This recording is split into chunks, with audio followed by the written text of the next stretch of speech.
Hello mga ka-parents! Nandito tayo ngayon sa isa sa mga kakaibang adventure spot dito sa Pilipinas, ang Ocean Park Biodome. May mga ibon, nature walk, at isa sa napaka-astig ay ang ng tunnel experience. Tara, pasok tayo! Pagpasok mo pa lang, sasalubungin ka na ng napakakulay at masisiglang paligid. May mga parot, lorikeet, at kung anong-anong tropical na ibon na malayang lumilipad sa paligid. At hindi lang yon. Kung may hawak kang pagkaing pang-ibon, mas lalapit pa sila sa'yo. Guys, yung bird feeding ang isa sa pinaka nakaka-enjoy na parte.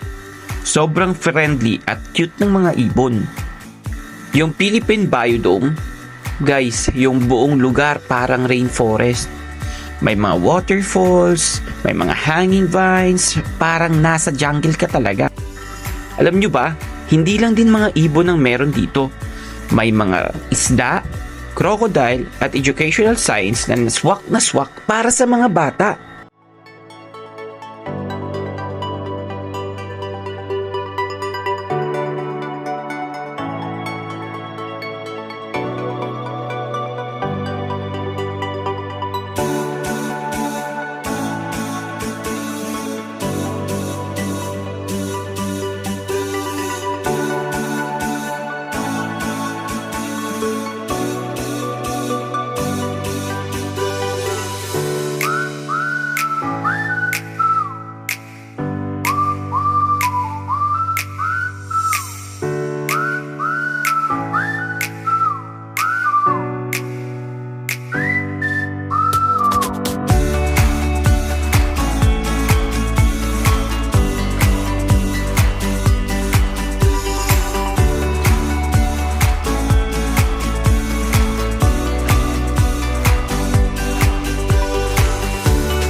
Nako, syempre, di makukumpleto ang experience kung di mo dadaanan yung underwater tunnel nila.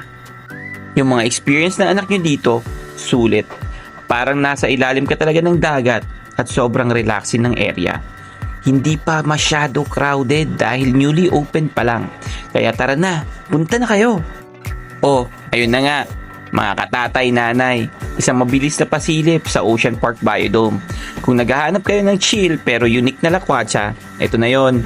Huwag kalimutan mag-like, subscribe, and i-click ang bell para mas marami pa tayong pagsasamahang mga videos na aking magagawa. Alright, see you there!